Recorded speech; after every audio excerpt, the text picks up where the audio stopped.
I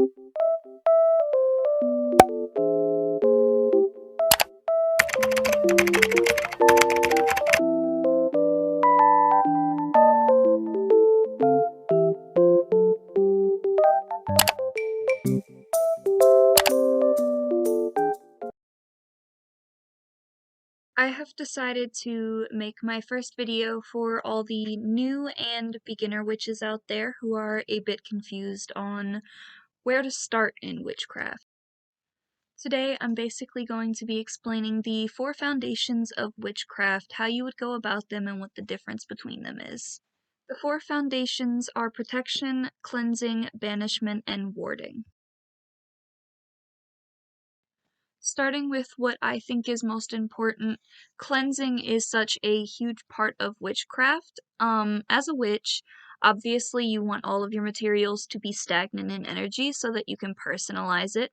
All of your tools and materials will be yours, and to establish a bond with said material, you first have to clear it of all previous energy. Cleansing is also not only done on people and materials, but also homes. Sometimes when people enter spaces, their energy lingers, and if you do not wish for that energy to stay, cleansing is a good way to get rid of it. There are various different ways to cleanse, some physical, some simply mental.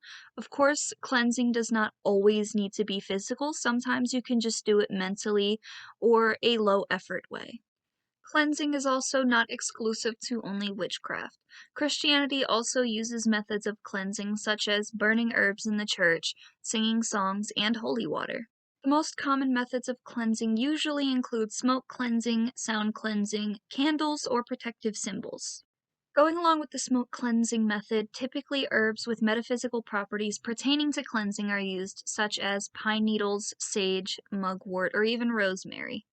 One thing that I would like to add is that if you do choose to use sage in your cleansing methods, there are various forms of sage, and one of them is closed. It is known as white sage, and no non-indigenous person should be using it.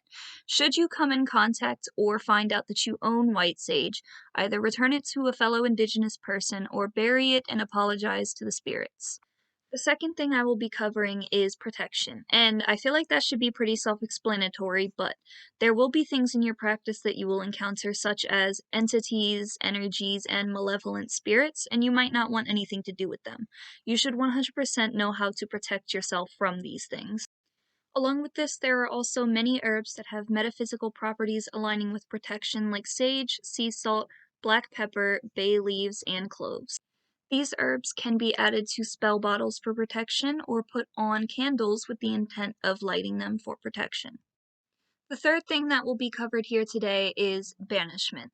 And banishment happens when there is something or some type of energy in your space that you do not like and you wish to forcefully get rid of. Please keep in mind that even with good protection, sometimes things will still find a way to weasel themselves in. Even people who have been practicing for years find themselves having to banish certain things, and it isn't your fault most of the time. Typically, banishment is done in the form of a spell or ritual, but there are very good herbs that have metaphysical properties for banishment, such as wormwood, frankincense, mandrake, sea salt, and thorns.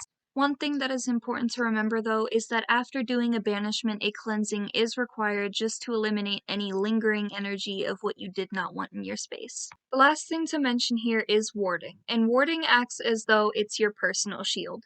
Typically, wards are placed on homes or personal spaces, but they can also be placed on a person and used to protect you while you travel. Wards are also a personal thing, and you could make them simple wards, or you could make them baneful or reflective wards. Wards are a very good way to make sure that you are unaccessible by any opposing energy, and also to make sure that nothing can attach to you. Some good methods for warding can include animal bones, eggshells, lemon, and garlic. One thing I should add, though, is that coyote bones are a closed practice. No non-indigenous person should own coyote bones, and just like white sage, if you find out that you own coyote bones, you should bury them or return them to an indigenous person. Like I've said before, many witches who have been involved in the practice for many, many years find themselves revisiting the main properties of witchcraft very often. Sometimes witches need to redo their protections or reset up their wards because of something that may have slipped through, or simply because they feel like they could do better than last time. Witchcraft is a sort of religion where you are always improving. That being said, the spells that you do in the beginning of your practice will probably not be as strong as the ones you do later on in your practice, because power is something that comes from experience. However, do not be discouraged by this fact because you cannot truly master something without failing a few times. Witchcraft will always be the same, it is just how you evolve into it.